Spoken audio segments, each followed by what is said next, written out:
Good evening, ladies and gentlemen. Let me welcome you to Candidates Night, presented by the Government Affairs Council of the Tuolumne County Chamber of Commerce. Candidates for the Tuolumne County Assessor Recorder, TUD's 2-year Board of Directors with 1 vacancy, and TUD's 4-year Board of Directors with 2 vacancies will be here to take part during this informative, educational evening. My name is Michael Ayala. I will be your moderator and MC this evening. Now allow me to introduce our panelists. To my right is BJ Hansen, News Director at KVML 1450 AM. Margaret Davis, past chair of the board, and Government Affairs Council Vice Chair. And Craig Cassidy, Editor of the Union Democrat. Our timers are Wendy Gass, Tuolumne County Chamber of Commerce 2014 President of the Board. Carl Tucker, longtime member of our Government Affairs Council and most experienced timer. I'm glad you got that. We would like to thank Clark Broadcasting and KVML 1450 AM for producing a live broadcast of tonight's event. Cable Channel 8 is also videotaping this event for broadcast at a later date and time. The candidates have all been informed of today's agenda and will be seated or have been seated by a random drawing of numbers. I'll read a very brief introduction of each candidate, basically the name and the position that's on their ballot, followed by the candidates who will each have 1 minute and 30 seconds to make their opening statement. When responding to questions, first to answer will be seat number 1. The first candidate to respond to a question will have 1 minute and 30 seconds to answer, while the remaining candidates responding to the same question will have 1 minute. At the end of the question-answer period, each candidate will then have 2 minutes to make a closing statement. Our timers will help the candidates keep track of time. They will be able to see the timer and the remaining time. At the end of your allotted time, I urge each candidate to wrap up your response in short order. We'll just leave it at that. There are index cards in the back of the room for the audience to write their questions and submit them to me. They must be legible. I don't see as well as I used to. Easy to understand, and be a little bit different than what has been asked or may be asked.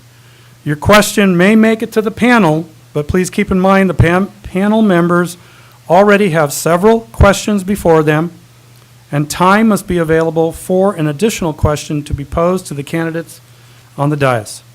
Finally, some admonitions or ground rules. The mics are hot. Do not forget. So when you're changing seats or positions, those mics do not go off. So if you say anything under your breath, they may pick you up and it may go out. So just keep that in mind. And number 2, this is a family-friendly show. No cursing or rude language. Candidates, this is not a one-on-one, so address the panelists and the audience and those listening from their homes. Now let us begin with a few words from our Registrar of Voters, Debbie Batista.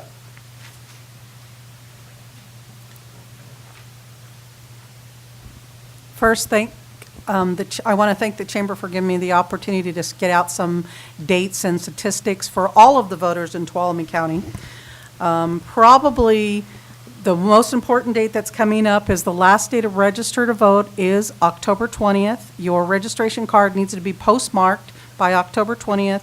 One can go on the Secretary of State's webpage, www.sos.ca.gov, and register electronically. There's registration cards in the back for those of us in the audience. If you have changed your name, if you have moved, if you will be 18 on or before November 4th, please register to vote and get those cards into us by the 20th. The other thing is that the vote by mail ballots are going to be dropped this weekend, and voters should start receiving them by about next Wednesday or Thursday. So remember to open up your vote by mail ballots, all of your information, the candidate statement, the voting polling places, and all of that kind of information. If you vote by mail, is going to be in your ballot. You will not receive a county pamphlet. If you go to the polling places, you will receive a pamphlet, and those should have actually been dropped last weekend. The last day to request a vote by mail Ballot is October 28th. And the last day that we're going to probably recommend, and BJ is wonderful about motherlode.com and also the Union Democrat, all of these dates will be out there too, but the last date that we're going to recommend you mail in your ballot is going to be October 20th. But remember, the only place that has early voting is 2 South Green Street at the elections office, and starting Monday, people can start voting by mail downstairs all the way through 8 o'clock on November 4th, Election Day. And the only Saturday that we're open is November 1st, and we're open between 9 and 1. So if one wants to drop off their ballots and or vote, that our office will be open. And again, thank the Chamber for giving me this opportunity to get the dates and the times out there. Thank you.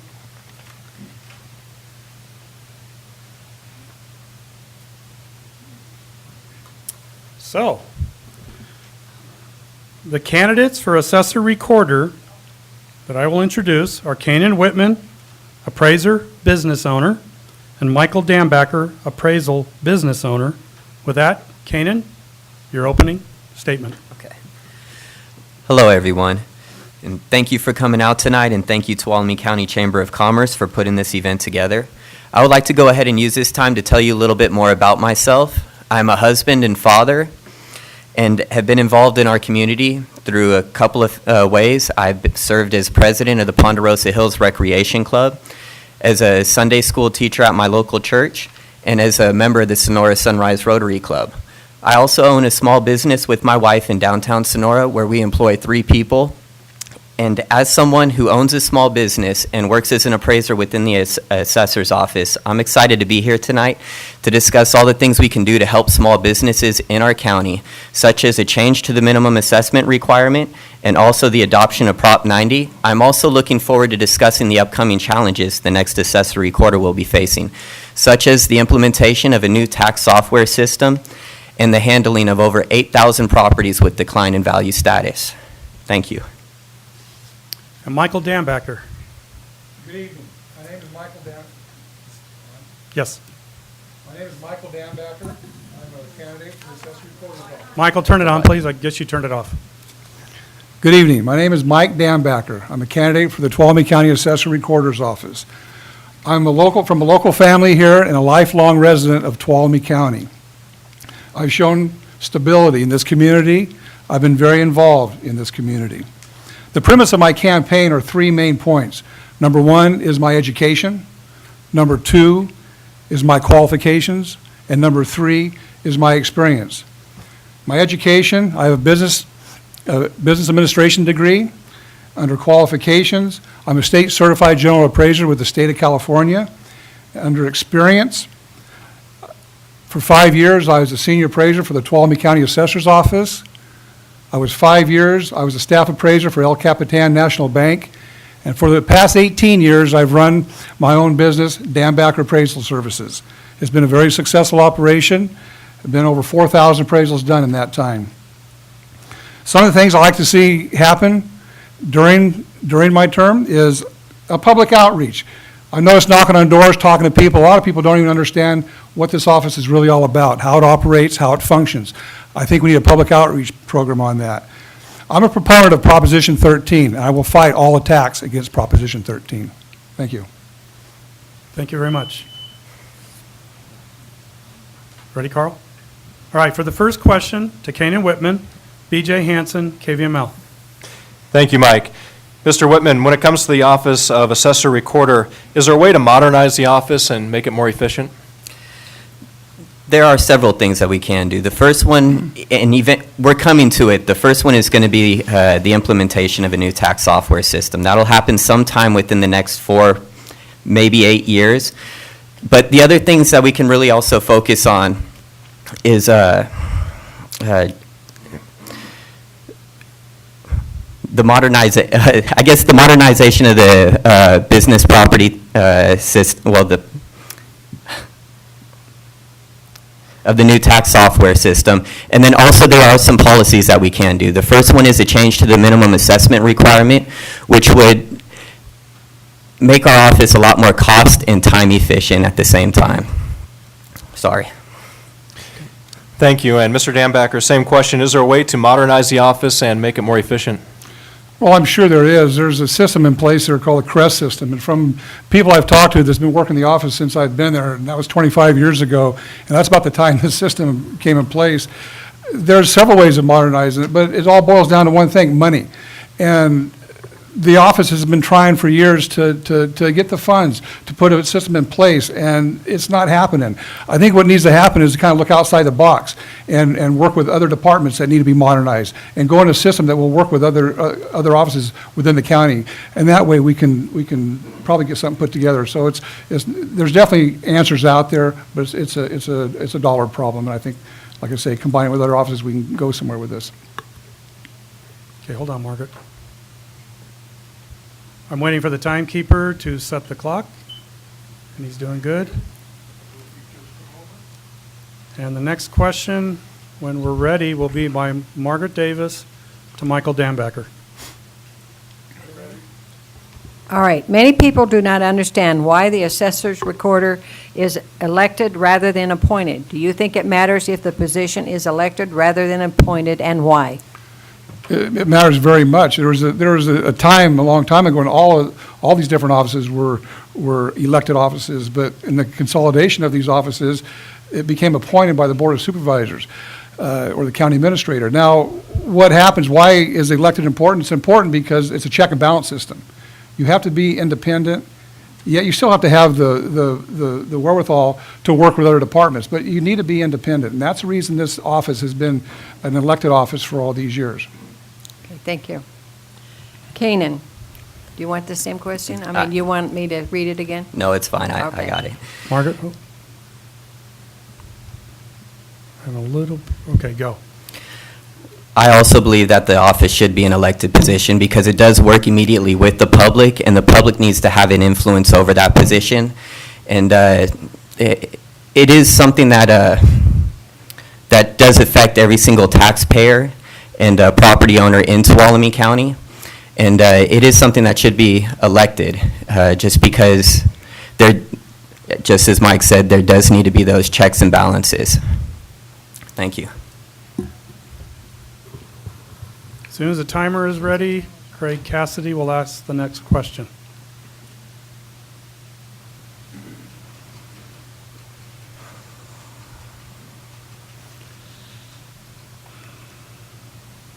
Go.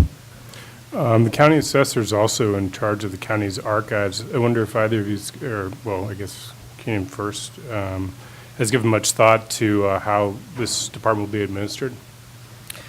Yeah, so the duty of the archives is to preserve, protect, and index Tuolumne County's written history, and it's also there to set up a file management system for all the other departments for the county, such as, the files that are important to the county but not needed on a daily basis. They're filed at the archives department. And then there's also some other things that the archives department does do that does bring market value to Tuolumne County, such as it does have a lot of valuable records, such as buildings that were built prior to the 1940s. Those will still be on record in the archives, and there are a lot of builders that can go ahead and receive credit for that information that they're able to produce when it comes time to applying for permits. And Michael Dambacker, when You the need me to timer's ready? You need me to repeat the question, or? No, that's fine. I'm glad you brought up a question about the county archives, because that's my passion. Like I say, I'm born and raised in this county, and I have a passion for this county and the archives, the preservation of the archives. I work directly with Charlie Dyer. He's the archivist of Tuolumne County currently, and I've worked on some programs with him. I spend time in the county archives. There's a program that he's working on right now. It's called Heritage Tourism, and it basically brings tourists into this county in relationship with the archives and historical mementos. So it's a very important function of the assessor's office, and it's something that needs to be retained. And I'm a very big proponent of the archives staying within the assessor's office. Thank you. Thank you. And when Carl is ready with the timing, the next question is going to be from Margaret Davis to Michael Dambacker.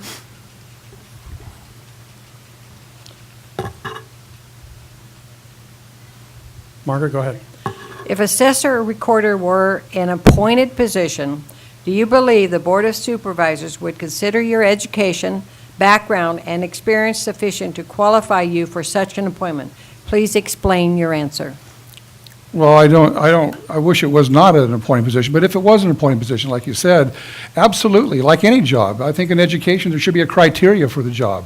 Whether it's the education, a college degree, what that college degree is in, mine's in business administration, your certifications, do you have the proper licensing to evaluate property? Experience, is this something you're starting out doing or you've done? A funny thing just happened. The assistant assessor just retired, and they just hired a new assistant assessor. And the qualifications for the assistant assessor is much, much steeper than it is for the assessor. And the funny thing about it, I do qualify to be the assistant assessor. Thank you. Thank you. Do you want to say? Yeah.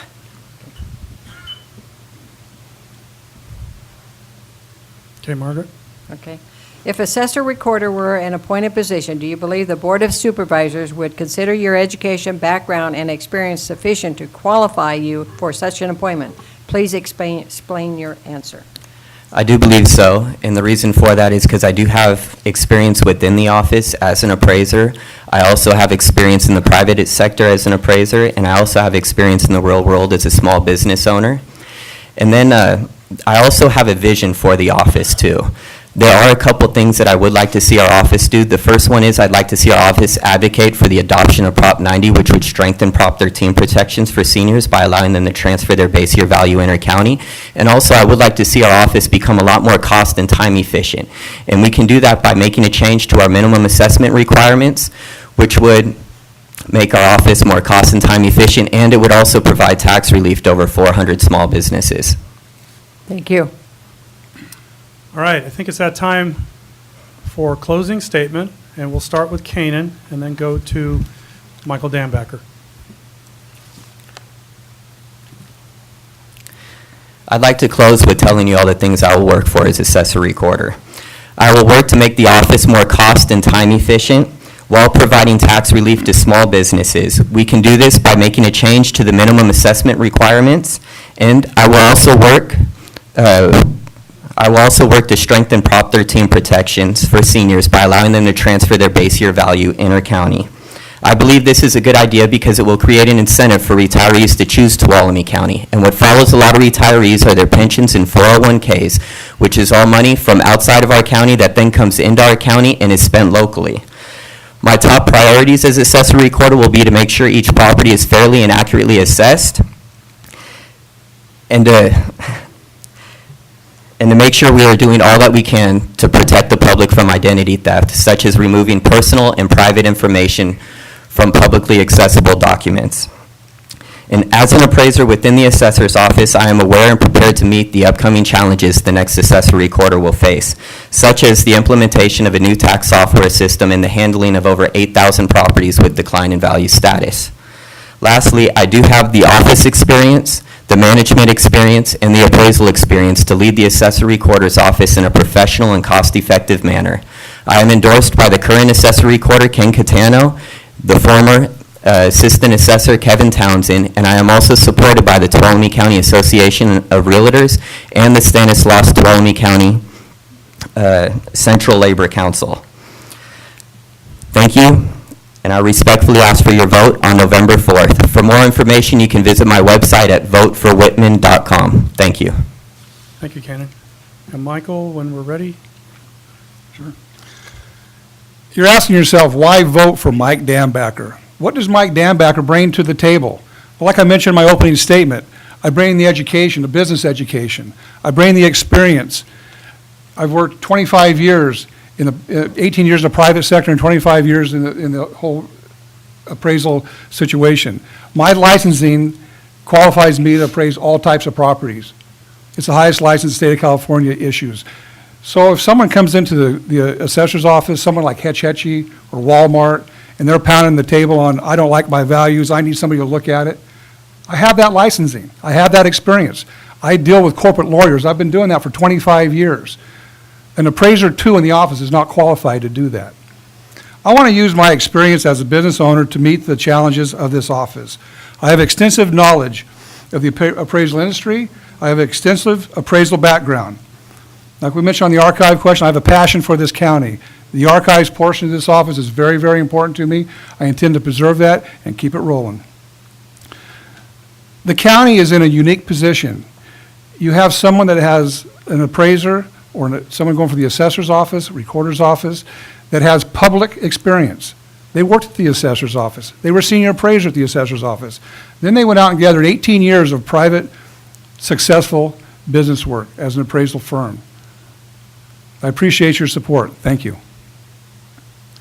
Thank you, Kanan Whitman, Michael Dambacker, both candidates for Assessor Recorder.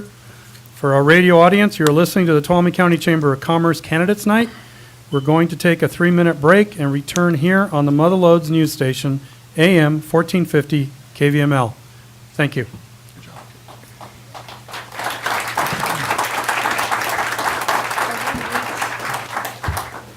All right, TUD 2-year candidates. They are David Evans, Jerry Morrow, Ron Koff, Michael Cummings, Daryl Kettner, and 2 of them are somewhere to be found. So we are going to go to opening statements by Jerry Morrow, and we'll go for the... So Jerry, you need to go for your opening statement. We're live on the air, and Right now? yes. Good evening. It's really a pleasure being here. I'm a 27-year living in Tuolumne County and love it. I have 3 grandchildren. I have a wife named Barbara, and I also have 3 great-grandchildren. I've always served my community, and I lived in throughout the years. Presently, I'm serving on the Tuolumne County Planning Commission. I've been on that Planning Commission now for, in February, it'll be 14 years. And I'm already making decisions for the last 14 years for the voters out there and also for the residents. I have served as a commissioner as chairman in 2003 and 2012 on the Planning Commission. I also spent 3 years on the Tuolumne County Supervisors Planning Committee and was appointed to the Blue Ribbon Growth Committee and alternate landfill sites. I'm currently serving on the Tuolumne County Historic Preservation Commission, and I was president of the California County Planning Commission Association, which represent all 58 counties in California. The association deals with planning, water issues affecting California. I was elected by my peers as Planning Commissioner of the Year in 2012. I was elected to the Sierra Village Water Board as a director in 1997. The board dealt with numerous water issues affecting customers and issues at that particular time.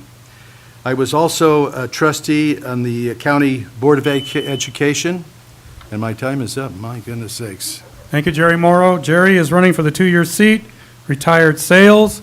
With that, I'm going to switch back over to Michael Cummings, general contractor, for your opening statement, please. Okay, yeah, I'm Michael Cummings. I've running for the 2-year TUD Board of Directors.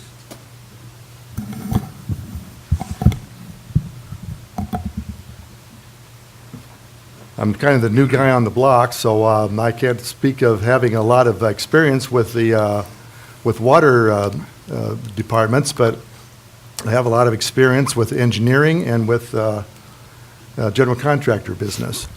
I grew up actually in California. I was born in Santa Rosa, California. Grew up near Susanville on Cattle Ranch. There I learned ranching as a young person, and then later forestry as in my college years during summer work. Went to California State Polytechnic College in San Luis Obispo and got my mechanical engineering degree, and then for several years, mainly in the Bay Area, I did mechanical engineering for large companies as well as small companies.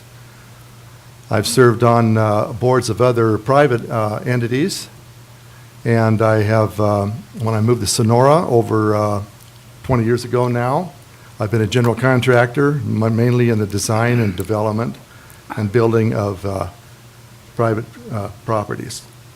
I'm an investor, and I want to take this opportunity to share some of my experiences and my thoughts and see how much more we can make the TUD board run more efficient. Thank you, Michael Cummings. Now switching over to David Evans, retired businessman. David, your opening statement, please. Let me first say a thank you to the Chamber of Commerce for having this forum. Yes, I am David Evans. I am running for the two-year TUD board seat. I'm a retired businessman. My wife and I have lived in Sonora close to 20 years. As a graduate of the University of Maryland, I have a Bachelor's of Science degree, and yes, we are TUD customers. Let me first say that I support our local businesses. There are hard times for many local businesses, and I encourage everyone to buy local whenever possible. Please remember, by supporting local businesses, you support jobs. The TUD water storage situation deserves comment. I think a lack of adequate supply and subsequent water restrictions do have a business impact. Any business where water is a major cost factor or has tourist concerns knows this impact. Water storage is now a business concern. I look at water storage as having two timelines. The first timeline I call Plan A. This plan involves raising of Lions Dam. This, I think, is a long-term effort that I understand to be 5 to 10 years. Then there is the cost I understand to be $70 million and counting. Finally, there's environmental concerns, and I continue to support the idea of raising Lions Dam. However, funding is a real issue. Please, perhaps a countywide bond issue may be possible, lacking support for Lions Dam. Thank you, David Evans. And just for everybody's information, we are running a little bit ahead, so if you can let the four-year candidates know that, and if anybody sees Daryl Kettner, we'd love to have him take part in this. So with that, I'm going to switch gears to Ron Koff, Tuolumne County Business Council Executive Director, and Ron's opening statement. Yes, thank you. My name is Ron Kopf, and I'm running for the two-year seat on the TUD board. I'd like to thank the Chamber as well and everyone attending and people listening tonight. Water is an extremely important issue right now. I've been fortunate to live in Sonora for 13 years. I'm a graduate of Ohio State University with a background and degree in land planning and landscape architecture. I have more than 30 years' experience working with local stakeholders, government agencies, consultants, community leaders, and the business community to identify, resolve planning and entitlement issues with viable working solutions. As the Executive Director of the Tuolumne County Business Council since March 2011, I've worked with local businesses and our elected officials to facilitate a positive business climate and family wage jobs to enable more of our young families to stay in Tuolumne County. This is my first time running for an elected office, but I have worked on a number of nonprofit boards, and I've been appointed to a number of positions. I currently serve on the TUD board for the Public Advisory Committee, the County Planning Committee, the Sonora BIA Board, the Visitors Bureau Board, and the City of Sonora representative on the Airport Land Use Commission. My key issues with TUD that I think we need to work on are we need to develop an adequate and sustainable water supply, viable water solutions that require the county and all water districts to collaborate. We need a long-term plan to diversify our water supply and storage and distribution, and we need adequate planning to pursue infrastructure funding options for the benefit of TUD ratepayers. Thank you. Thank you, Ron Koff. All right. The next is a question by B.J. Hansen to Michael Cummings. Thank you. Mr. Cummings, are you for the idea of investing money to improve the infrastructure of the district, even if it means raising rates? Yes, but I'm more in favor in tapping into investment funds rather than raise rates so much. I do realize that we have an inflation situation on our hands, and rates do have to go up to keep up with inflation. I mean, every year we heard from the assessors, and they raise my rates on my home every 2% every year, and PG&E, they raise their rates on my utility bill, so we have to realize that there's going to be some rates on water as well, just because the dollar loses value, and therefore inflation is on our hands. But I do believe that if we tap into some reserves with investors by setting up investment plans through mainly utility bonds and some annuity plans, we can finance a lot of improvements in our system. Mr. Morrow, would you like the question again? No, I got it. Okay. I agree. You know, our infrastructure that we have for the TUD Utilities District is really, they just put a Band-Aid in it most of the time. And I really feel strongly that the money out there is so tight right now that we have to do something. We don't even have a water plan today 20 or 30-year water plan. But our infrastructure is in bad shape. 61% of our tanks are below standard. That needs really to be, we spend about $167,000 a year to clean tanks, scrub them, get them in shape, but they're deteriorating. Our ditch system is falling apart. We have so many leaks, and somebody had mentioned about sandblasting or gunite, our leaks in our ditches. That needs to be done. But right now, where are we going to get the money? And we may float bonds possibly. That's might be an alternative that we might go with. And David Evans. Yeah, yes. Well, I recognize the impact of large-scale water increases on business. Therefore, I'm not in favor of large-scale water increases. However, in order to keep things like the water fund solvent or at least stabilized, I think some water increases are going to be necessary.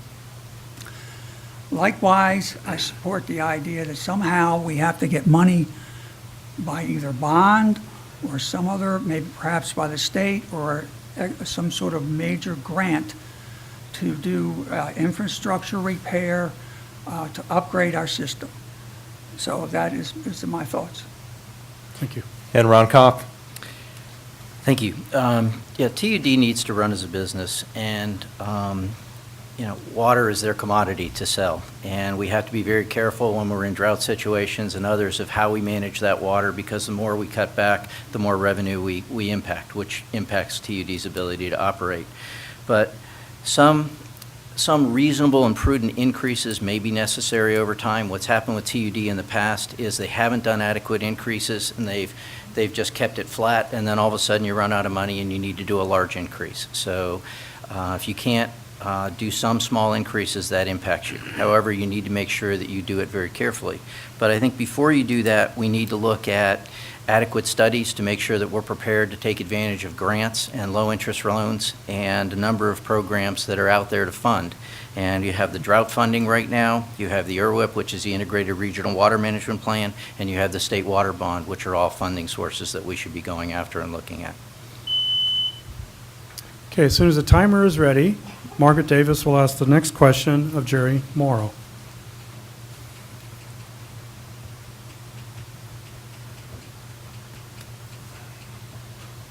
Ready. All right, Jerry, water and sewer are critical components of a community's infrastructure. In order to attract new business and industry and to help create a vibrant economy, TUD must provide sufficient capacity to accommodate future demand. Do you agree or disagree with that statement? If you agree, should it be adopted as board policy? You know, I really believe we've got so many problems with the TUD, the district, in doing our infrastructure, and I forgot the question again. Please say it again.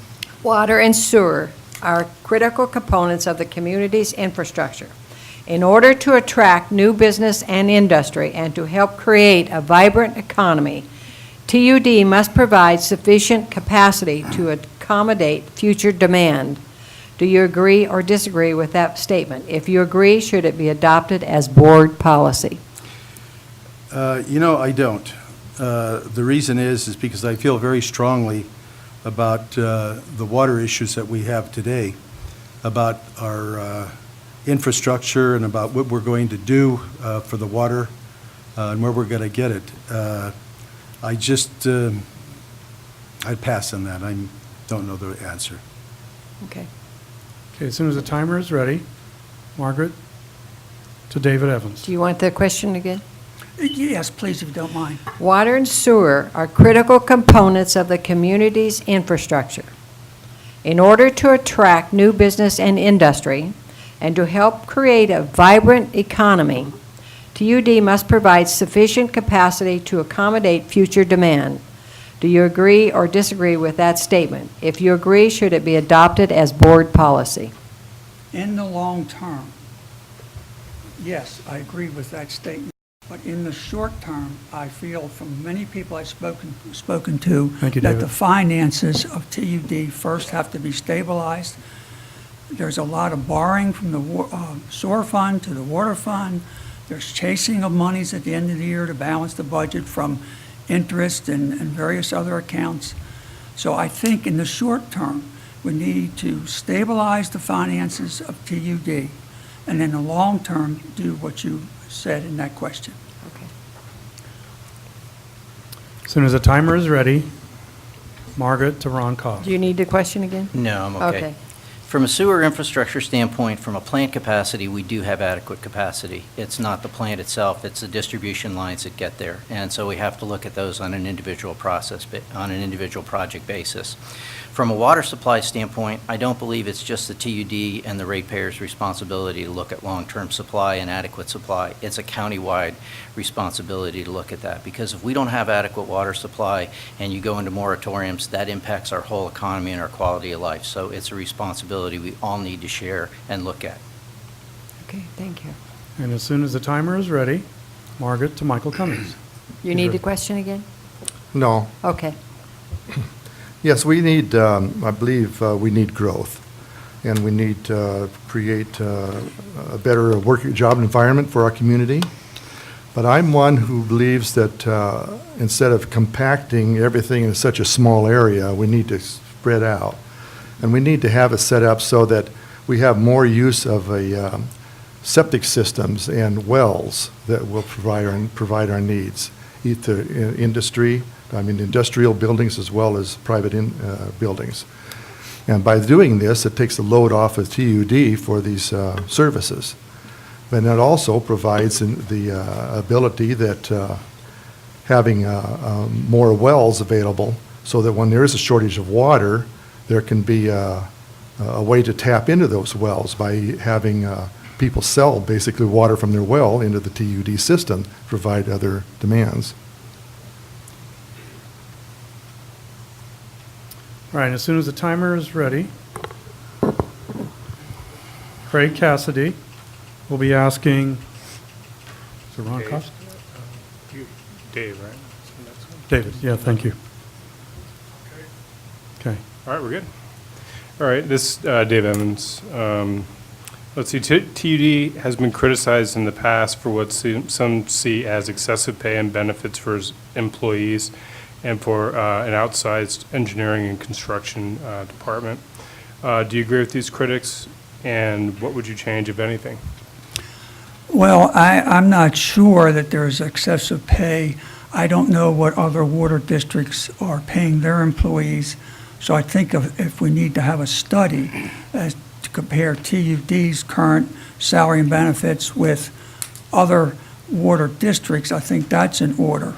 But I would say at the moment, I'm not aware that there's excessive pay and benefits. However, I do think that perhaps we might think about doing some outside hiring of people to do certain tasks. That may be a way to cut cost. And there's a lot of other things that one could investigate to see where we can save on salary and benefits. But I think first we've got to figure out, most importantly, is the current salary and benefits out of line with what is happening at other water districts. And the reason I say this is you have to have qualified people to do the installation and service of these things, of the system itself. So I think you have to have, pay people for their qualifications.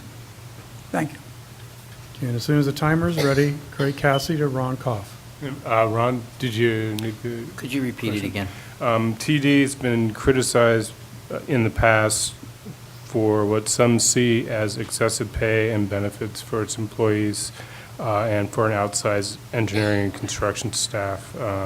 Do you agree with these critics, and what would you change, if anything? Well, I know in looking at the TUD salary and benefit package, when you compare it to other rural water districts, they're pretty much right in the middle. And you're correct in that we do need, qualified people to go out there and do these jobs. TUD has just signed a new employee contract with the employees, with the union people for 3 years. So that's something that, is now in place for the next 3 years. But we have to keep, looking at it. They have scaled back some of the benefits and what's happening with the health insurance, and some of those things were excessive in the past. What you also have to look at is with their construction department, if you're just going to go out and bid for some of the small water line breaks and things like that, you're not going to get a contractor that's going to be able to do that, on a moment's notice. So you do need to keep some of those facilities in place. For some of the larger projects, we may have to look at how efficient we are in doing that as TUD compared to contractors to see what makes the most sense. As soon as the timer, Craig Cassidy, Union Democrat, to Michael Cummings. I'm ready? Okay. Michael, do you need me to repeat the question? No, I think I've got it there. Alrighty. Basically, what I believe that, yes, we need in-house professional people, but I think that what needs to be compared is the cost in-house compared to bidding it out to private industry needs to be looked at. If we find that we have a department in-house that can be bid out and well-serviced by an outside group, then we should look at that. If we can beat the cost that way, then go outside. We still need to have an overseer inside, though, to make sure that things are adhered to properly. But I think a lot of the problems we have, I noticed listening online to the last TUD board meeting, there's like a $6 million deficit in the retirement plan, and it's shortly going to $8 million. I think there's something needs to be done there.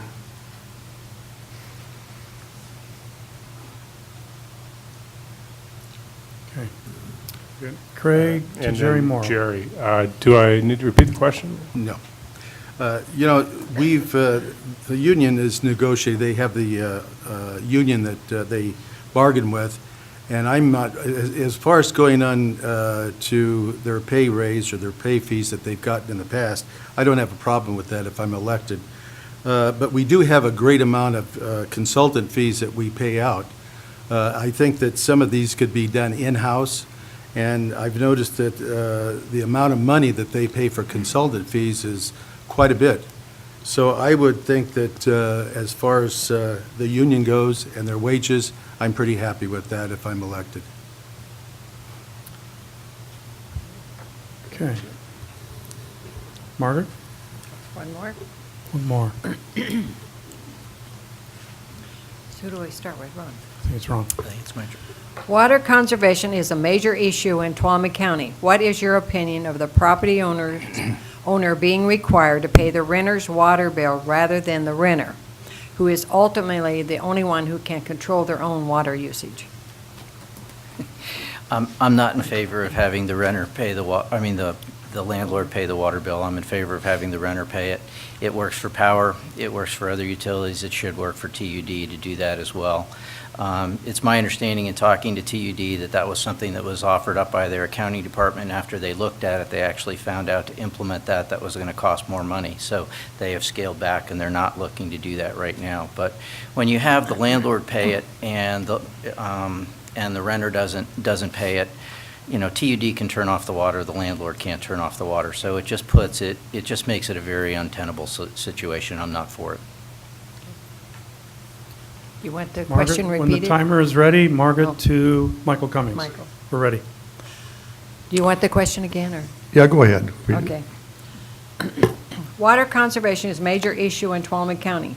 What is your opinion of the property owner being required to pay the renter's water bill rather than the renter, who is ultimately the only one who can control their own water usage? Well, I'm mostly in favor that the person using the water pays the bill.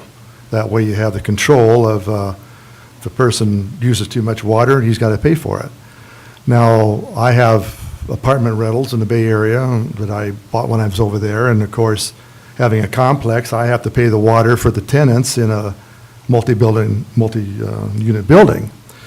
But if I find that they're abusing the water usage, I just say, well, the water usage is going up, the rent's going to go up if you keep doing this.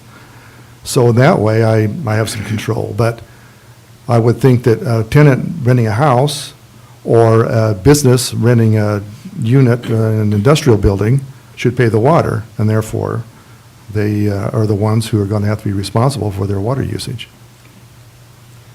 Okay, when the timer's ready, Margaret Davis to Jerry Morrow. And You need the question? Okay. in Pleasanton, when I lived there, I had quite a few rentals, and I always had the rentals pay the water bill. I really would never pay the water bill, and I think it's kind of unfair if the fellow that owns property that has to pay a water bill, I think the tenant should pay it. Okay. When the timer? David? Yes, I almost concur with everyone else. Let me give you a little analogy. I have, of course, PG&E. And when the bill comes, I don't ask my neighbor, I don't ask the fellow down the street, I don't ask the landlord to pay it, I pay it. So I think the same should be applied to water use. And that way, the person using the water can determine how much they're using. Either they conserve, or they spend, or they use water up to whatever budget they have. So that's my position. Okay. Thank you. Okay, I have one question, and I believe this is for you, Ron, if I read it correctly.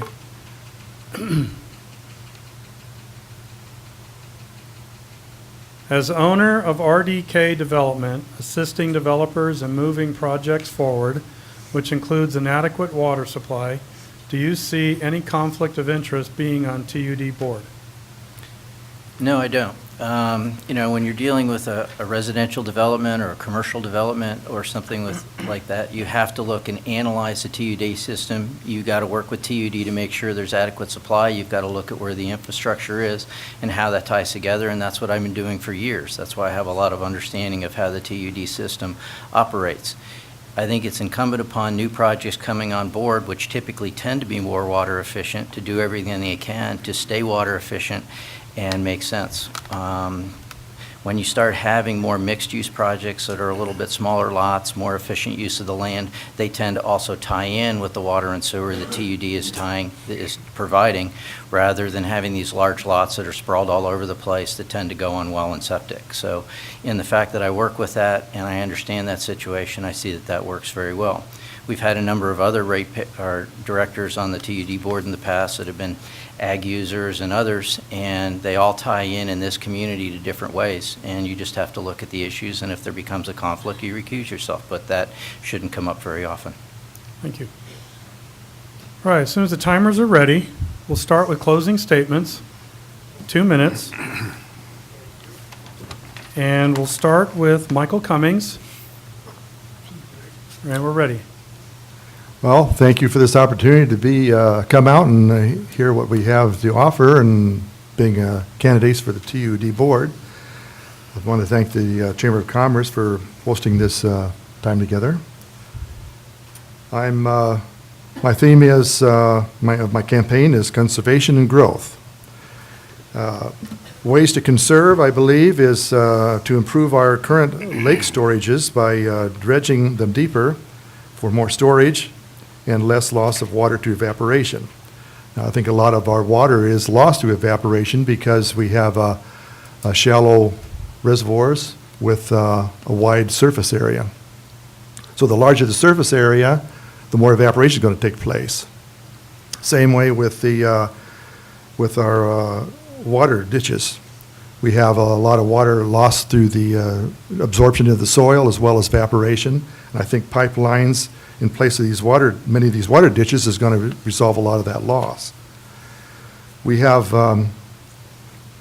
ways to conserve, I believe, on residences, and that is to set up a gray water usage by residents to do irrigation of their fields or their gardens.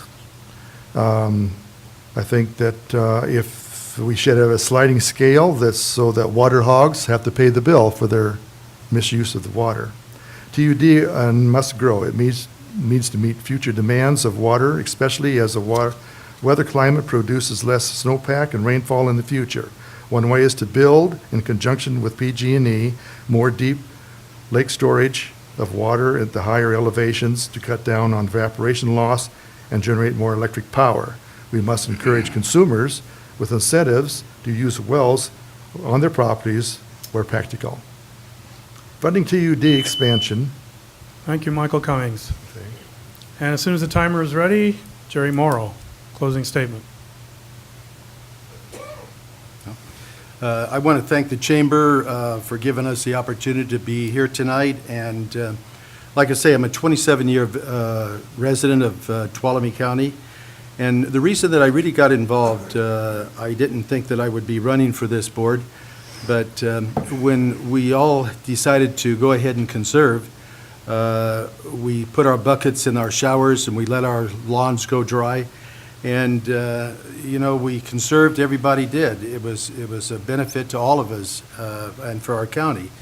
But then when they decided to go ahead and $1 million short that everybody decided to conserve, and then they want to go ahead and sell our water to PG&E. And I think that was really a slap in the face to every customer that decided to conserve. But another thing, I think our water issues is one of our big problems here. I always thought, you know, we needed more capacity. And when we look at Sierra Pines, that we're going to get about 350 acre-feet of water down the road. We have Phoenix Lake. It needs to be dredged. That Phoenix Lake is a property that is really in bad shape. Possibly we'll get grant for that, and that'll happen. But at any rate, I hope that you vote for me. I'm the only one that's been on a water board for 3.5 years, and we had a lot of problems just like Tud is having today. So I feel that you need some leadership, and I thank you very much, and thank you again. Thank you, Jerry. And as soon as the timer is ready, David Evans. Yes, again, I'd like to thank the Chamber for having this forum. I would like to first say that I would like to recognize the impact of large-scale water increases have on business. Plans to hire may be impacted. Major water rate increases may also affect expansion. Thus, I wish to make 3 comments to the TUD business community. As your representative, I will not vote for large-scale water rate increases. As your representative, I require and demand timely, full disclosure of financial information. Therefore, businesses will have a better public view of the direction of TUD efforts. 3, as your representative, I will be honest and tell you that I will be forced to vote for some increase in water rates. This effort may be necessary in order to help stabilize the water fund. Finally, I feel some disclosures are in order. In the past, there were claims of conflict of interest regarding certain board members. Therefore, I wish to state the following. I or any family member do not have any financial investment or business interest with a contractor, a builder, or anyone that supplies to the same. I am not affiliated or connected with any proposed or ongoing building project. I wish to further state that I or any family member do not have any business interest or financial investment in the following: water testing, water treatment, well drilling, or anyone that provides supplies to the same. Thank you again. Thank you, Jerry. And Ron Koff. Okay. Hi. I'm running for the TUD board because developing an adequate and sustainable water supply for Tuolumne County residents, businesses, and our working landscape is critical. A large part of our economy is based on tourism and agriculture, and these were 2 of the hardest hit areas in our last drought situation. Our climate is getting warmer, and we are in a prolonged drought cycle. With decreased snowpack, TUD needs a long-term plan to diversify our storage operations. 2 of the things that we're working on right now with the Sierra Pines Golf Course and the friendly condemnation through PG&E and dredging out Phoenix are 2 of the most important projects that we need to move forward with right now. But we also need to keep working on the long list of items. There is no one item that's going to solve all of our water issues. We need to keep looking at the many programs that are on there. As Tom Shaza pointed out, it's not really a silver bullet, it's more of a silver buckshot. The other critical thing coming up is the general manager of TUD is going to be replaced, and Tom is going to be retiring probably in May or June of next year. Hiring the right person for that position is going to be critical for going forward with TUD and the county over the next several years. We also need to have a lot stronger cooperative attitude with the county and other water agencies as we go forward and look at other water sources and government funding sources that are out there.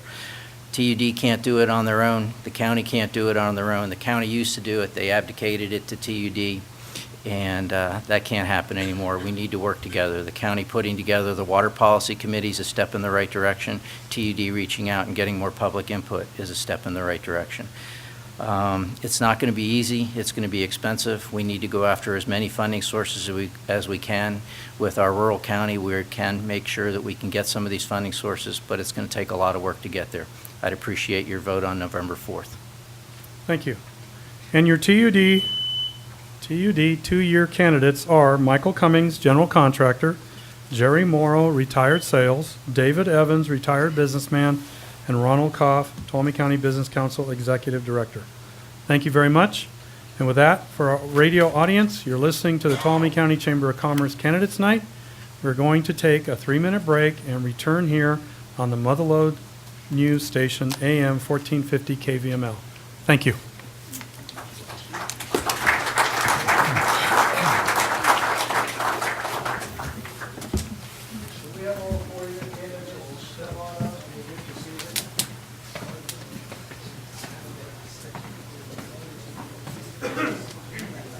Good job. I'm glad you meet.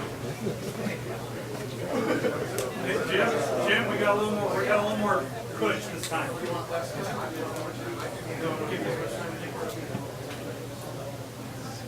David, you're right there. Number 2. This is 2. That's 2. Go from your mouth. Number 3. Right to left. Okay, yeah. So that one guy didn't show up. Thank you.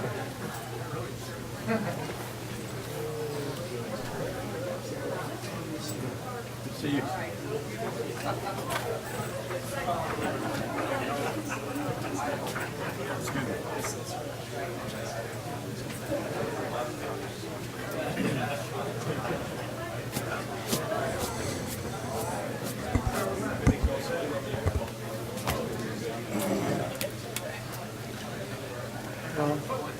Patrick. Very nice to meet you. Formally met. Very nice to meet you.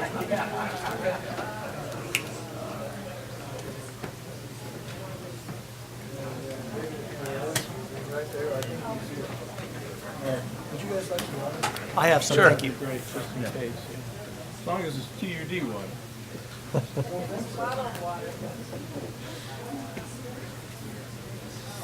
I use these over and over again myself. Thank you. We'll try it out, see if it's any good.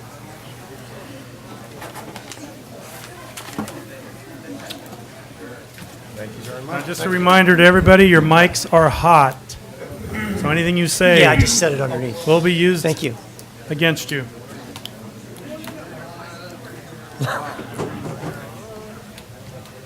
I'd have one. Yeah.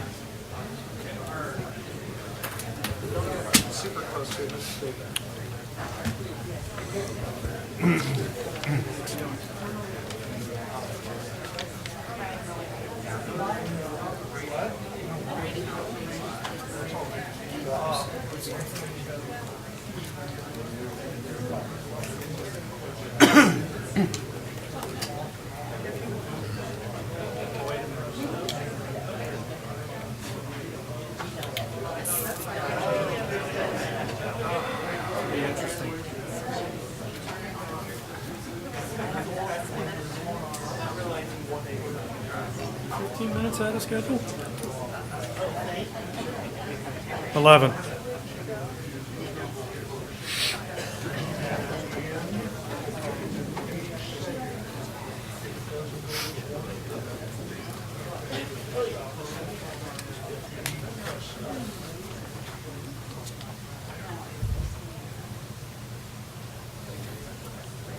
So we have a little bit longer break, so you can relax a little.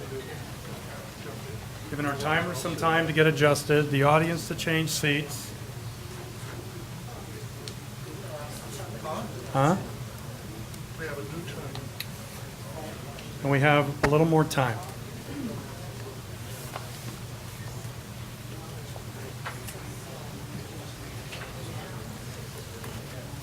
Okay.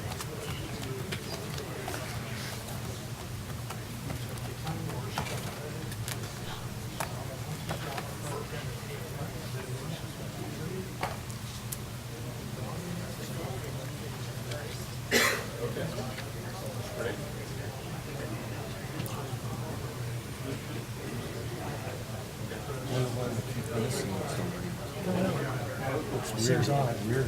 Yeah.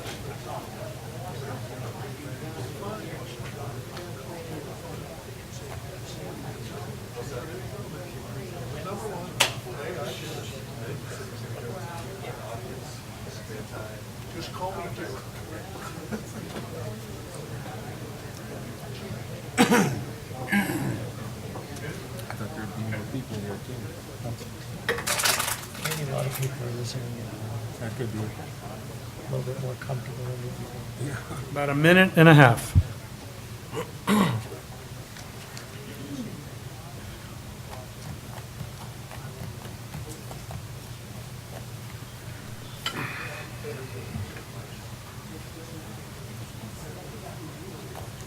Don't smile at me. Now, did you guys hear the introduction about the ground rules? Are Yes. you all here? Okay, I won't go over those again. Don't make me repeat them.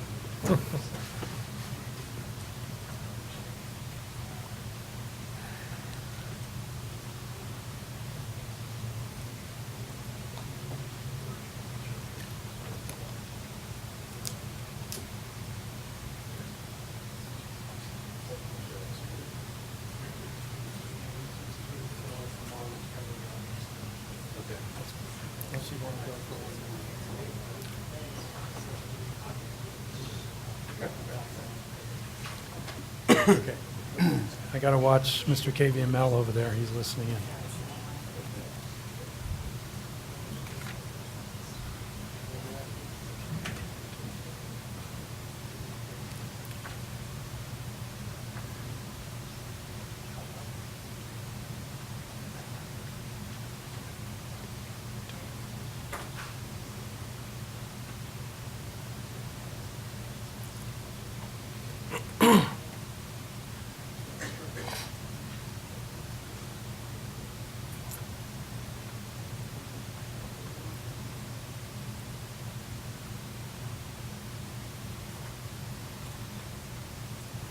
Welcome back to the Tuolumne County Chamber of Commerce Candidates Night on AM 1450 KVML. I am Michael Ayala, and to introduce, I need to slow down a little bit, to introduce our four-year TUD candidates, we'll go in order of seating, I hope I get this right. David Harris, businessman. David Axelrod, attorney, musician. Patrick Congdon, retired general manager. Ron Ringen, home inspector. And Jim Grinnell, veteran engineer volunteer. With that, after the introductions, we will then give each candidate their opening statement of 1 minute and 30 seconds, and we will start with David Harris. Hi, my name is David Harris. I was raised in Turlock, the son of a dairyman. I moved to Tuolumne County 38 years ago. My background is general contractor, building custom homes. I morphed into doing turnkey projects where we built and leased back to the state of California, CHPs, DMVs, and processing centers for Department of Social Services. Through the years, we've worked on various water projects, both domestic and fire flow. We have built steel and concrete water tanks, both for the United States Forest Service and for private business.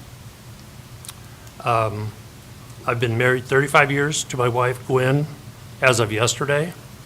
We have raised 4 great daughters, Sonia, Holly, Evie, and Lily.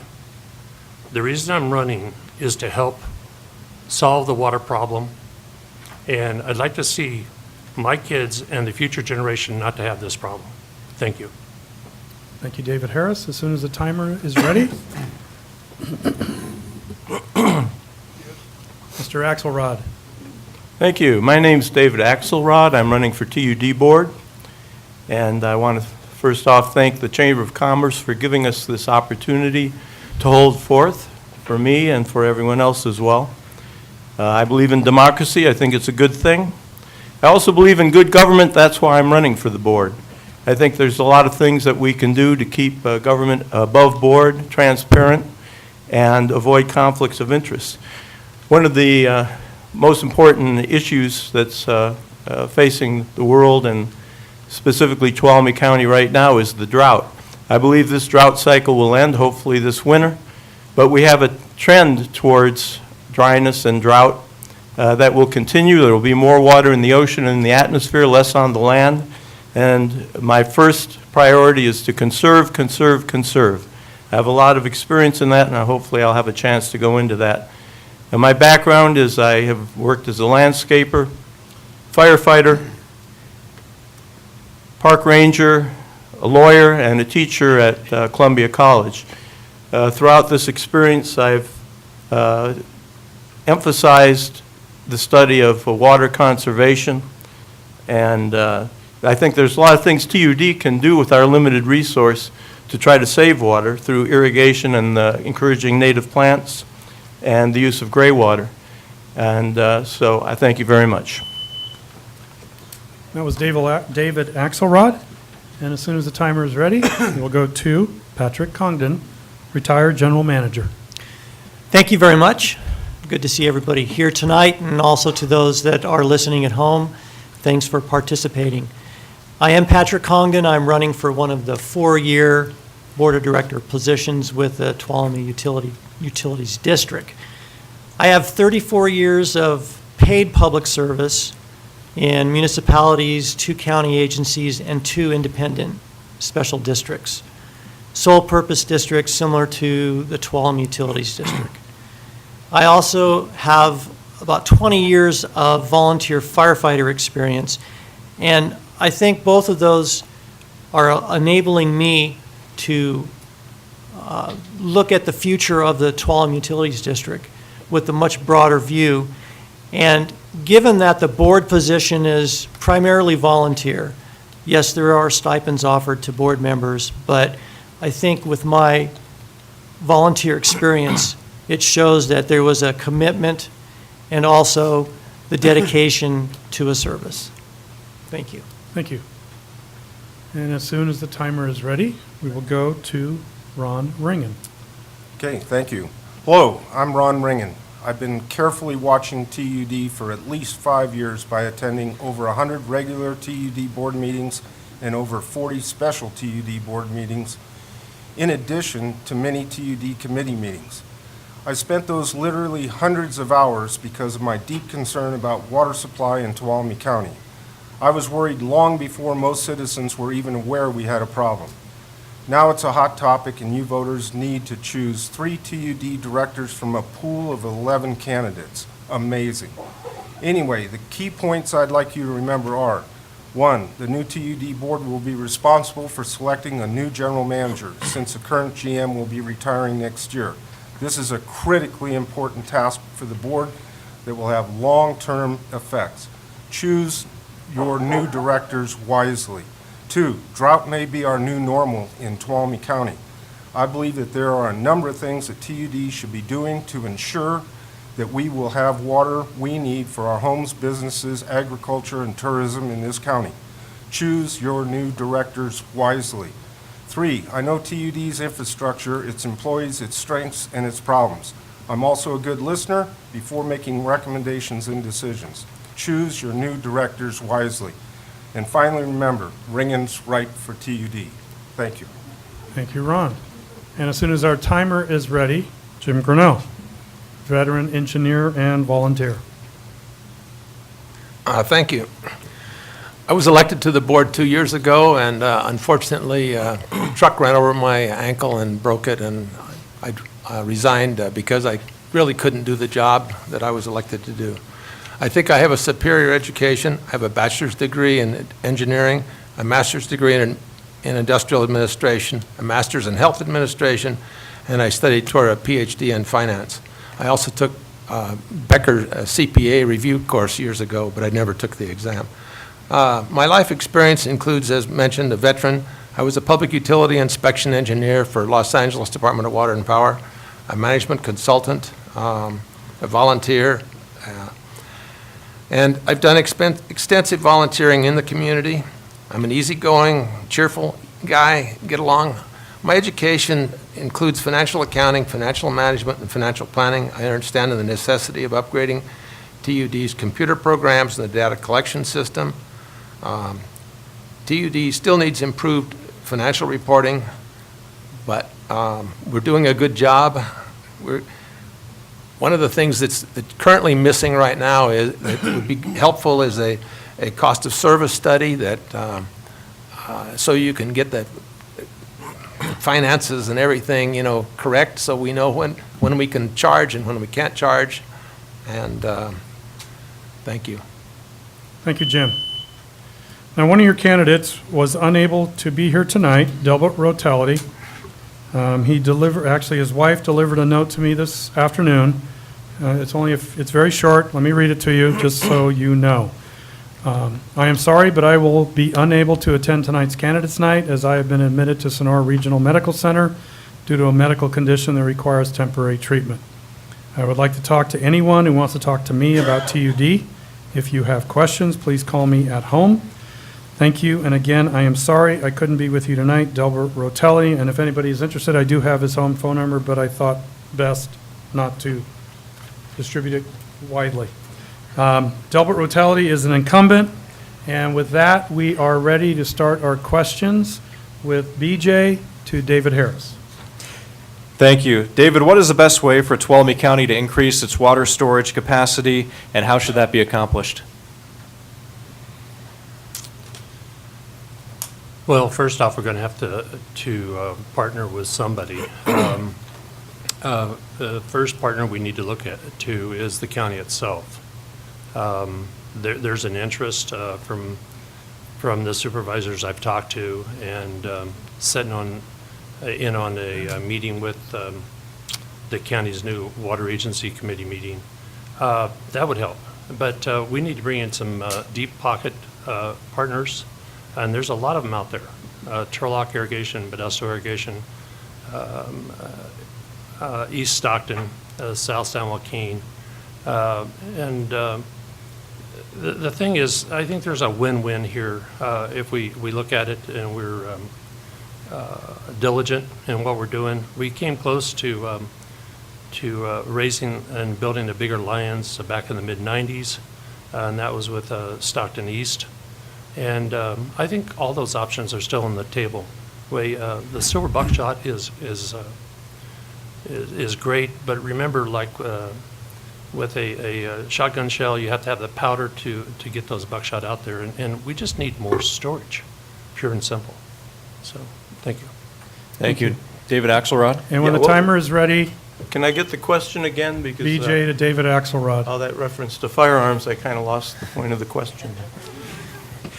What is the best way for Tuolumne County to increase its water storage capacity, and how should that be accomplished? Right. Well, the reservoirs we have need to be maintained. They can be deepened and dredged because they tend to build up silt as a natural process of use over the years.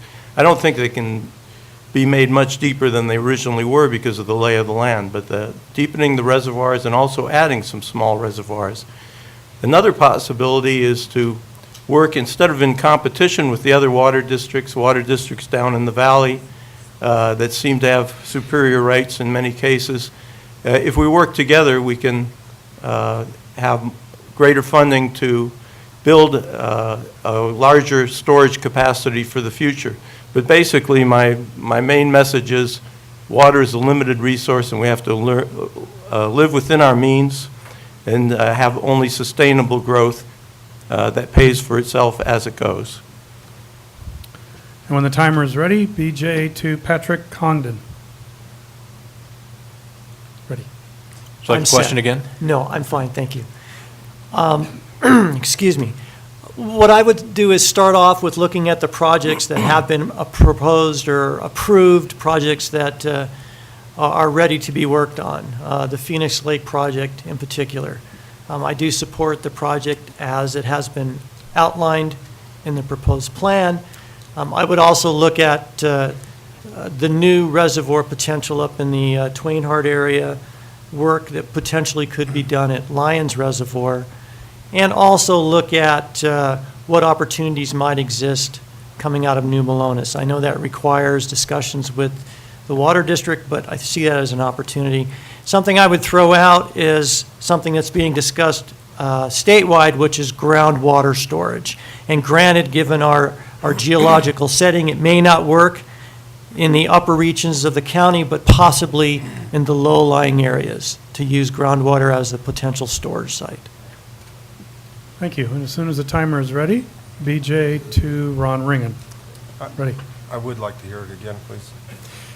What is the best way for Tuolumne County to increase its water storage capacity, and how would you like to see that accomplished?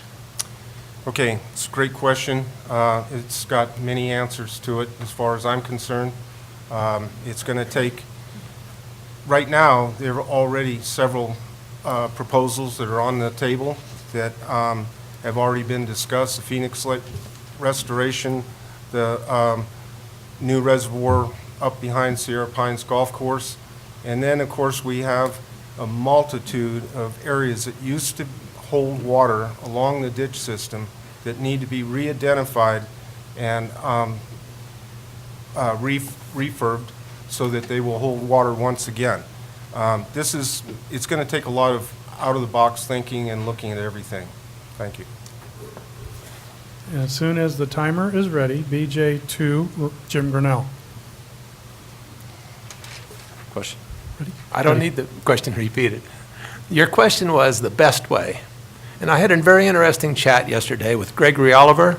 Gregory was the former county council. Gregory is familiar with the New Maloney's agreement, and his comment to me was that we should reapply to the Bureau of Reclamation for the 75,000 acre feet of superior rights that we have. There was a recent court decision about 6 weeks ago. He called it the Fish decision. But that would be, I think, the best way. And the other ones that are smaller, a lot smaller project. But if we could get, and I'm not saying you can, okay, but if you could get access to that water, that would be one thing. But if you could get ownership of that 75,000 acre feet of water and value it at $500 an acre foot, you're talking about $37 million worth of water value. Thank you. Thank you, Ron. And Margaret Davis, when the timer is ready, to David Axelrod. First responder gets 1.5 minutes. Subsequent get 1 minute.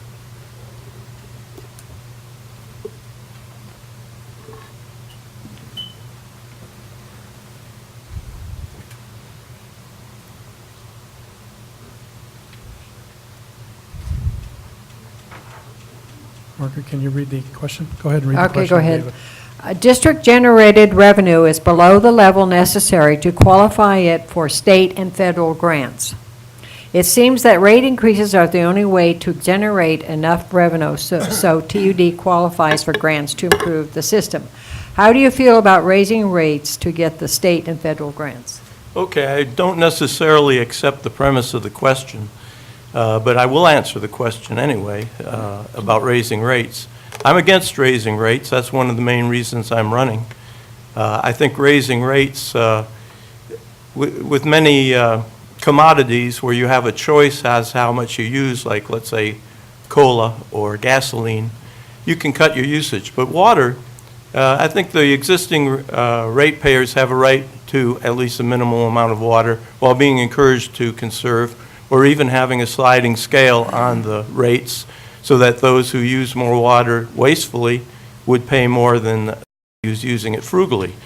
I'm against rate increases. It may be that we have to keep up with the cost of living, and it may be in order to keep the infrastructure from falling apart that there will be the necessity of rate increases, but that's my last possible choice. I still think that there's a possibility of other funding sources, investments, also grants, and there's new grants all the time, so I don't think it can be said that we're too rich a district or we don't qualify for grants. Maybe there's some we don't, but there's state and federal funding out there, and if we're creative about it, I think we would qualify and we can collect some of that, and if necessary, we can create some of our own, because if you don't like the laws, write some of your own. Work through our leaders and do so. Thank you, David. And when the timer's ready, Margaret to Patrick. I'm fine, thank you.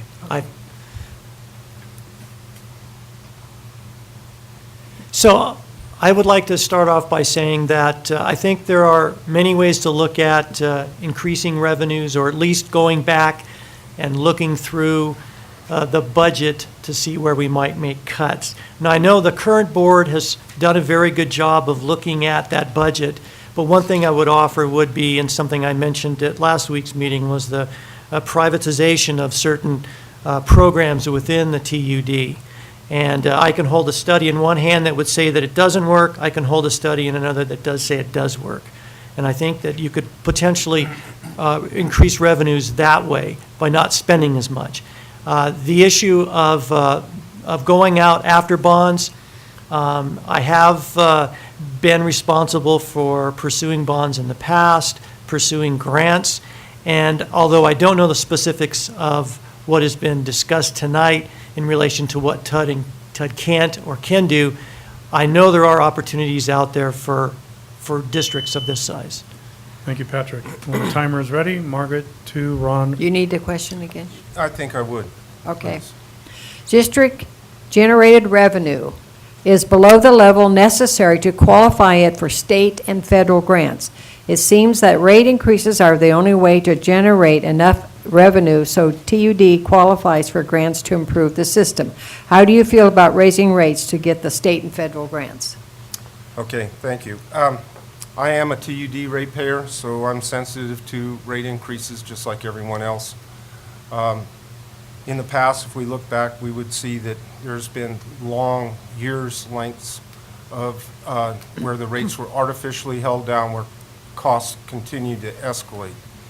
And then all of a sudden, we've been caught and had to have a great big rate increase, which still wasn't enough. So rate increases, as much as I hate to say it, are inevitable. And so I think the thing that needs to be done is do it smart. Do it on a gradual, easy, with inflation basis so that it doesn't cripple the ratepayer as they get applied. Okay. Thank you. Thank you, Ron. And when the timer is ready, Margaret to Jim Grinnell. We're ready. What I would do, if assuming the premise is true, is do like the city does and hold a workshop. Let's say you go over to the fire station, and it's open to the public, and we have the staff explain to us which grants we qualify for, which grants we don't qualify for, and educate the public as to the necessity, if it is the necessity, of raising rates. But I think that there's a possibility that, as David Axelrod said, certain grants you can apply for and certain ones you can't. So a general statement may or may not be 100% accurate for everything. Thank you. Thank you. And when the timer is ready, Margaret to David Harris. We're ready. I've heard that in the past, that we're not turning out enough revenue, and I'd like to know more about that. I'd like to know how much we're below, what the criteria was. You know, we're getting funding right now through Integrated Regional Water Management. So I'd like to see those numbers. You know, our county is a pretty poor county. We're, per the economic development, we're $42,000 on average for the residents. And just one example is, you know, our raw water delivery through the ditches is at $4 a day per miner's inch.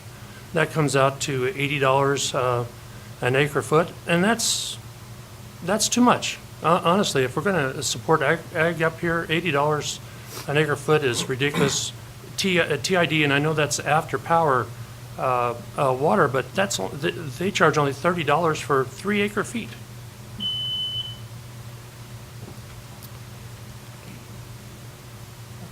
Okay, Craig Cassidy, when you're ready, Craig. Okay. To Patrick Congdon. And I'll let Craig, when the timer's ready, minute and a half, to Patrick.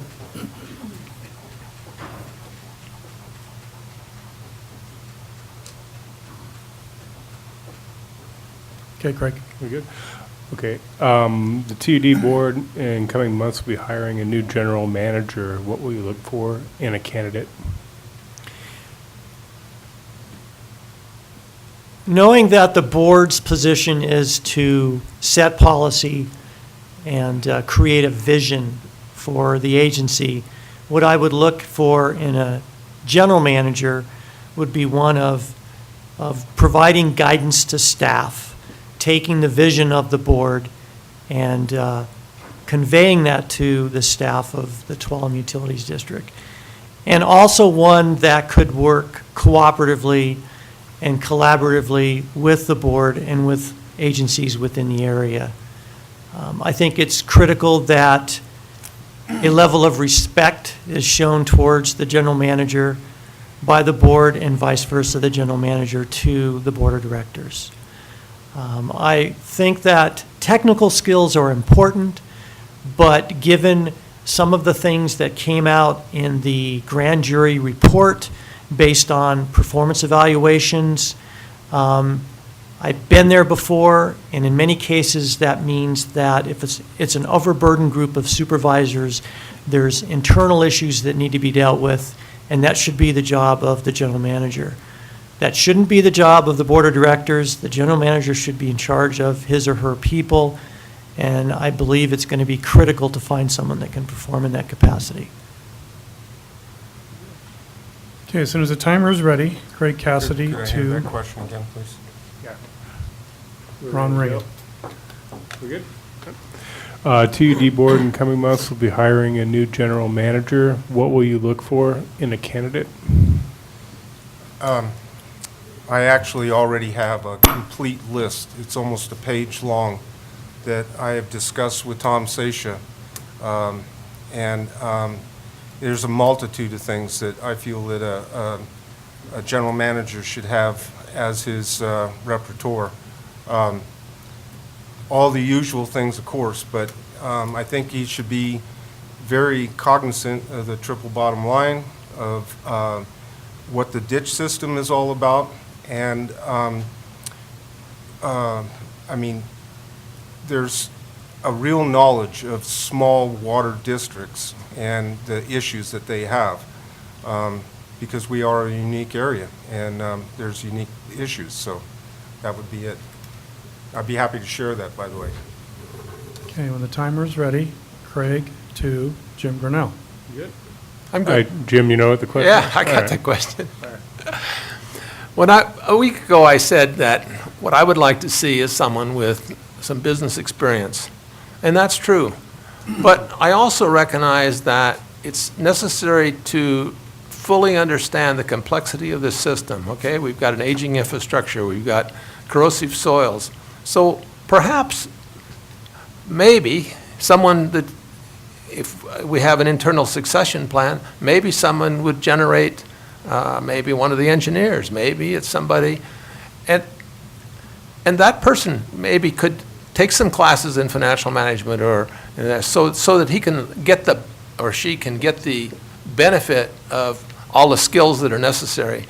But I don't see paying $200,000 to an outside search firm to bring somebody in from, say, San Jose or wherever, and it takes months to train them. I'd rather have somebody local. Thank you. And when the timer is ready, Going back to Dave. back to Dave. David Harris. You good to go?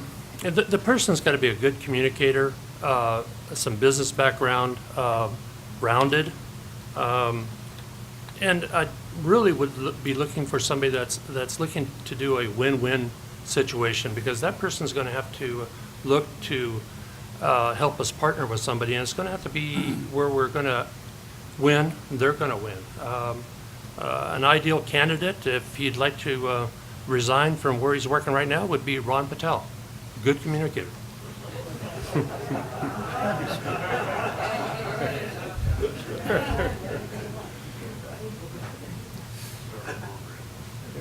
As soon as the timer is ready, Craig Good. Cassidy to David Dave? Axelrod. Did you need me to reread the question? No, I've got it. Thank you. It's a crucial decision. All personnel decisions are important, but the general manager will set the tone, has to provide leadership. It would be nice to promote from within, somebody who's familiar, knows the territory, and knows the system. On the other hand, if somebody has superior qualifications from outside, then he or she could possibly bring in some new ideas that hadn't occurred to TUD before, and that's what we need. We need somebody who is willing to think outside the box, as it were, and be creative about the problems we have, not just throw money at the problems and put it on the rate payers, because that should be the last choice. It should be somebody with leadership ability and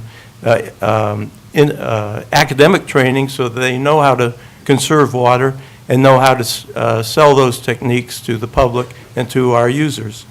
And it should be somebody with a background in public utility management and water, as well as sanitary engineering. Thank you. All right, as soon as the timer is ready for the first question from Margaret Davis to Ron Ringen.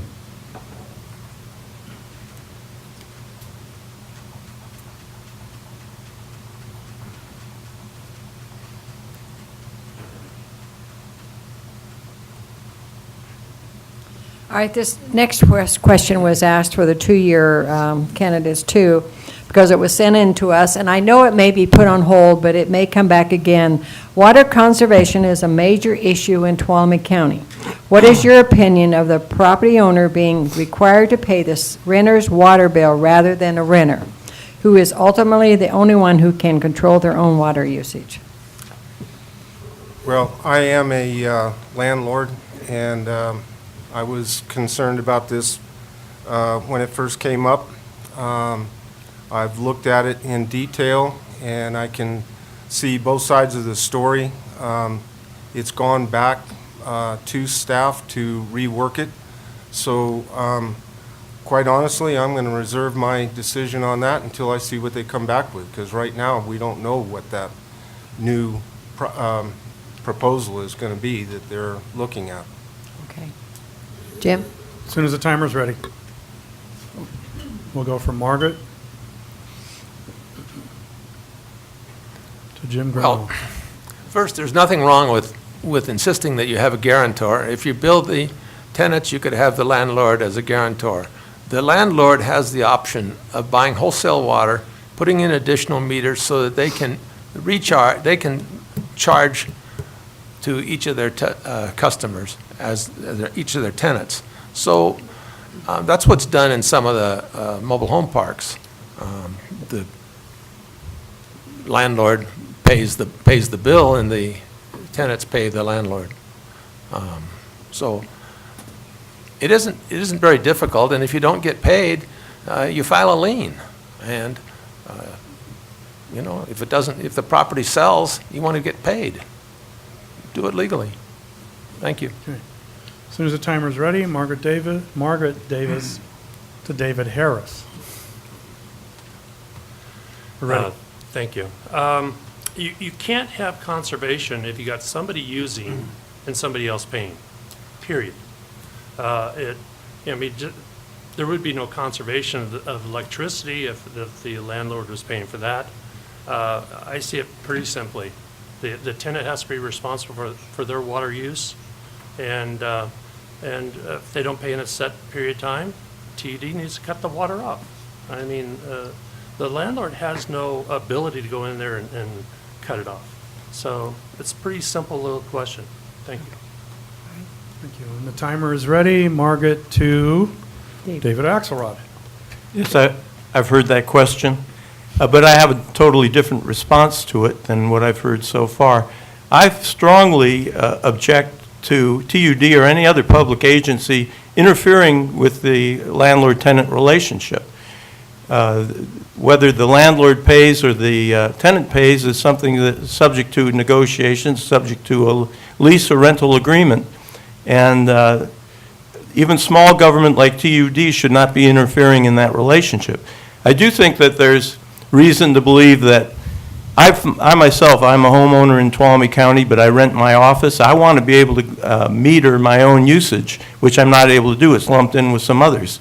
And I think there's a very strong argument to be able to know what your usage is. On the other hand, the owner or landlord is responsible for the pipes and the plumbing, and that can go into water usage and wastage as well. So I think that knowledge is power, and we should know what our usage is. Thank you, David. And Patrick, do you need the question again? I do not, thank you. Patrick Congdon. I agree very much with what David has said. I think that when you're working out a rental agreement, that it should be left up to the tenant and the landlord to come up with that contractual agreement of who pays for water. There are many cases when that could be the opportunity for a landlord to get an exceptional tenant in by paying for the water. And I don't think it's really in the interest of TUD or any other water company to dictate what happens. As a member of the Odd Fellows here in town, we have 2 tenants, and we are responsible for the water as a landlord, but we're able to work out an agreement with those tenants as to how they pay for that service and what we get from that. I think that it really should be left up to the landlord and tenant to work out. Thank you. And as the timer gets set for our final question from BJ Hansen, KVML, to Mr. Grinnell. As soon as I get the green light from the timers. And we're ready. Thank you, Mr. Grinnell. If the state was to provide money to pipe the ditches, would you accept it? Yes, but I don't think you'll get enough money to pipe all the ditches, okay? So then you have to be selective as to which ones and where, and what size pipe, and what the responsibilities are. You know, TUD's got wholesale customers, retail customers, ditch customers, you got all kinds of, lots of different kinds of customers. And so you have to look at where the pipes are going for those particular customers. I mean, just in general, yeah, it's probably a good idea. But, you know, there are some beneficial uses that, you know, some call it waste is making. I mean, you could do, let's say at the end of the Algerine ditch, okay, you could, there's a pond there on a property owner's, but maybe you'd pipe that to Don Pedro and receive a credit for the amount of additional water that you're giving them, because right now it's just going into the ground. Thank you. Okay, as soon as the timer's ready, BJ to David Harris. Would you like the question again? Sure. If the state was to provide money to pipe the ditches, would you accept it? Absolutely not. You know, the state has just declared that they have some control over our well water, or total control over our well water. And they've just declared that we have a water-bearing rock formation, fractured rock. You know, leakage out of the ditches is ground recharge. And that helps with all the wells that's been put down out there. We also need to look at the ditches as a source of additional revenue in ecotourism. You know, we're the home of one of the most sought-after visited places in the world, Yosemite National. And most of those tourists coming from San Francisco over head right by Chinese camp and don't come up here. And we need to divert them up here, see if we can get something else going. We have a tidal wave of Chinese headed this way as soon as we get our visas in order. Literally millions of visitors from outside this country, and we need to pull in some dollars from them. And as soon as the timer's ready, and I'm seeing yes, BJ to David Axelrod. Thank you. In general, I'm against piping the ditches. I think the ditches are part of our historical heritage in the TUD water system that we have. They also are part of a storage system. They store water, and they also charge the groundwater to some degree. They're also part of the natural ecosystem. So all these factors have to be considered. Now, maybe if we did a study on the ditches, or further studying on the ditches, we might find that there are ways that we could decrease some of the loss and leakage and evaporation, and maybe there is a ditch here or there that we could pipe. But in general, I'm against piping them. They've served agricultural and residential users, and I think it's part of a resource that we need to defend. We should determine what we do with the ditch system and then seek the funding, rather than have the state dictate what we need to do with the ditches without knowing the territory. Thank you. As soon as the timer's. Patrick, do you need the question again? I do not. Thank you. All right. If the state was willing to give TUD money to go in and pipe the ditch system, I would first question whether this was as a result of a request to them from TUD or whether just out of the blue sky, they decided to offer up money. Usually when grant money is provided to an agency, there are stipulations that come along with that. That could be that TUD has to provide for recreational opportunity along the ditches. And as I understand it now, TUD doesn't own the areas, they have easement over areas, and actually they cannot provide for access on those ditches.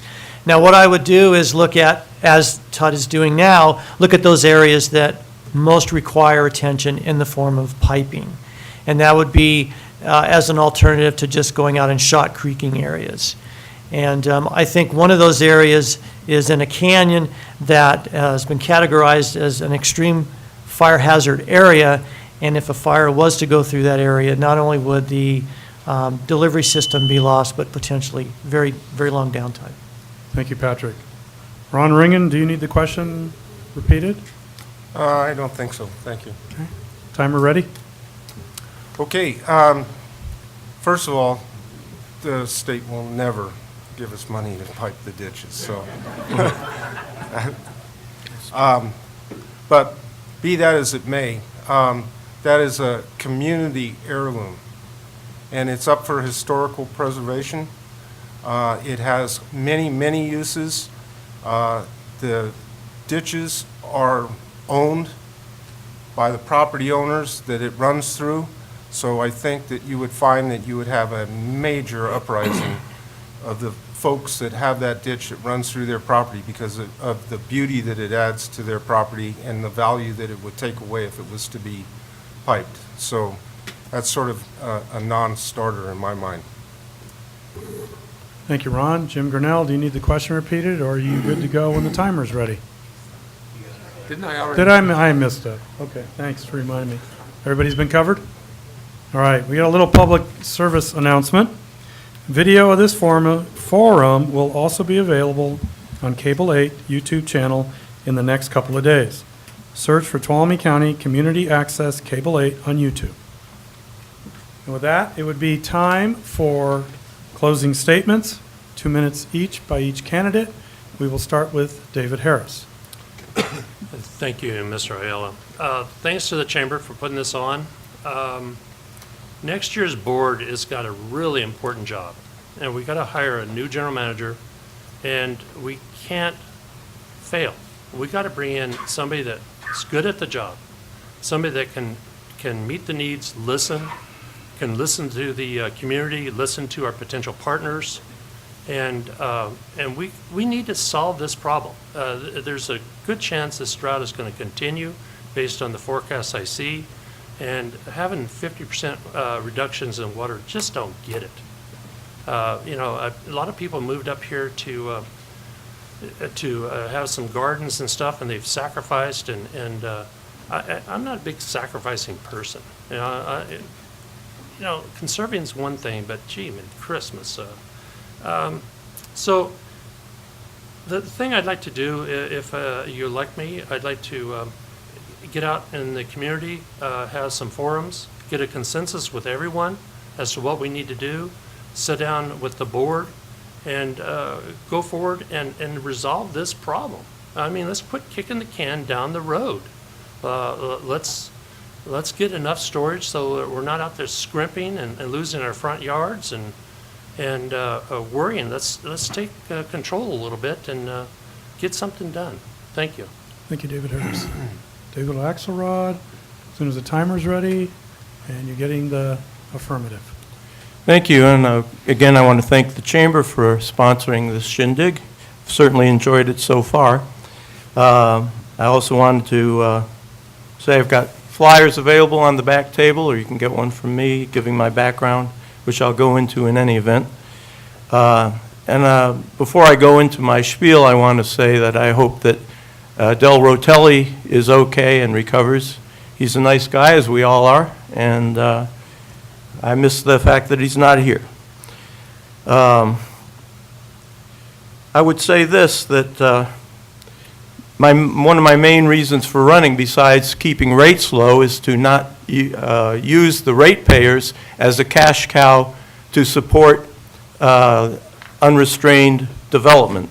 If development is called for, it should be sustainable, and it should pay its own way, as we all do. There shouldn't be any subsidies. And I think in the past, the TUD board has gone down that path, and I would be a stick in the mud to prevent that from ever happening. I have no conflicts of interest, and I'm an open book as far as that goes, and I have no hidden agenda. My background is that I studied watershed management, hydrology, and sanitary engineering at the University of California at Berkeley. I've also studied natural resources and forestry at Berkeley and at Humboldt State in Arcata before going into the law business. And I want to say something about law. Law is thought of something as restricting our efforts, but a knowledge of law really gives us more freedom, because I so often hear people say, well, you can't do that. It would be too much liability, or there must be a rule against it. But knowledge is power and freedom, and allows us to go down pathways that would otherwise possibly be unavailable. And so I bring this experience to bear. Thank you. Thank you, David Axelrod. And when the timers are ready, Patrick? One of the reasons why I'm running for the TUD position is the comments that I've received from many people in the community. And that is one of distrust, lack of respect, and downright poor understanding of how TUD operates and of their board of directors. It's been made very clear to me that they feel as though they're not listened to. And one of the things that I would be advocating if I became a board member would be the development of what's called the Citizens Advisory Committee. And this would be made up of members of the community, business, agriculture, ratepayers or the residential, and other stakeholders or interested parties where they would meet and advise the board. The board, I don't believe, can make decisions on whether to increase rates or whether it's to place a pipe in the ditch or remove the ditch or to look at other forms of conservation. And also, when they're looking at these projects like the Phoenix Lake project, it's not going to just be enlarging the capacity of the reservoir. As you can see, there's going to be best management practices applied to erosion control. There's going to be public access, wildlife issues. And to make that happen, you're going to need members of the community involved in more than just coming to a board meeting, writing a letter, or making a phone call. When we get into next year, yes, we're going to have to look at hiring a general manager, but from looking at the audit report, it looks like the operations manager will also be retiring. There will be the need to hire an engineer. So it's more than just a general manager, it's more than just a couple of positions, and it's going to take everybody in the community coming together and discussing all these issues, and as a collaborative, making some really good decisions for the future of the Tuolumne Utilities District. Thank you, Patrick. And when the timer's ready, Ron Ringen. You've heard all sorts of statements and claims concerning TUD's water problems and possible solutions. TUD did not get here overnight. If solutions were so simple, they would have been done by now. How can a voter know what really is the truth when there are so many opinions expressed, one right after the other, some of which may have been conflicting? My suggestion for you is to continue asking tough questions of all of us candidates and to separate the rhetoric from the truth. Be wary of old information that may not be accurate or relevant today. I want to earn your vote, the hard way, but the right way. I invite you to contact me by telephone, email, or even better, in person, to ask me the questions. My due diligence and participation at TUD meetings is my commitment to you. The record shows that I have been asking for greater accountability, greater effort in securing water, and greater innovation in finding solutions today and for our county's future. I am up to speed and hard at work supporting TUD's efforts in providing our community a reliable source of water. That is my #1 priority, and I am asking that you support me now with your vote. Thank you. Remember, Ringen's right for TUD. Thank you, Ron. And when the timer is ready, Jim Grinnell. Jim? Sure. I hope you've seen my signs, and I hope they're red, white, and blue, say Grinnell TUD. I made those from scrap plywood. I painted them all myself. I cut the stencil out myself, and I'm a conservative guy. I pledge to serve the people. My mission is to be sure that the people get fair value for their money while treating the employees with respect and thanking them for their valuable service. I have the education, experience, time, and energy. My broken ankle is now healed, and I'm anxious to resume the job the district voters elected me to do 2 years ago. I enjoy a challenge. I particularly enjoy historical items. My great-great-grandmother lived in Tuolumne in the 1850s. She was married in Tuolumne County in 1857. I found an 1860 map of the ditch system at the archives, and many of the ditches are in the same location today. TUD is a public entity. This is the People's Water and Sewer Agency, serving approximately 14,000 water customers, 5,000 sewer customers. TUD has a great history and great employees and past employees. They built this. We've got to look for the future. I'd like to be a part of it. Thank you very much. Thank you, Ron. And Jim. Jim. So your candidates for the TUD for your seat are David Harris, businessman, David Axelrod, attorney musician, Patrick Congdon, retired general manager, Ron Ringen, home inspector, and Jim Grinnell, veteran engineer and volunteer. So with that, I want to thank each of the candidates for participating tonight and KVML 1450 AM, the Union Democrat, the Chamber's Board of Directors, and Government Affairs Council, who helped make this a successful candidates forum. The candidates you heard tonight are looking for your vote. You have heard what they have to say and how they responded to the various questions. We applaud all the candidates for giving of their time to seek public service and for helping make Tuolumne County a better place to live by improving our business climate and outlook for jobs. The most important thing is to exercise your right to vote. Today's issues make clear the importance of our representative form of government, and with that, the responsibility we all have to vote and elect candidates reflective of our values and the issues important to us. Please make sure to vote Tuesday, November 4th at the polling place, unless you are planning to vote early by mail-in ballot. Thank you for being in our audience, for listening in on KVML 1450 AM. Remember to keep an eye out for local cable Channel 8's playback of tonight's candidates forum, and I've already announced the YouTube channel for Tuolumne County Community Awareness Cable 8. Have a good night as we wrap up another Tuolumne County Chamber Candidates Night. Thank you very much.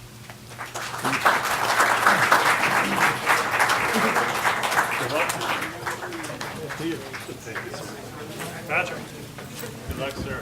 Thank you, both of you, and good luck to you.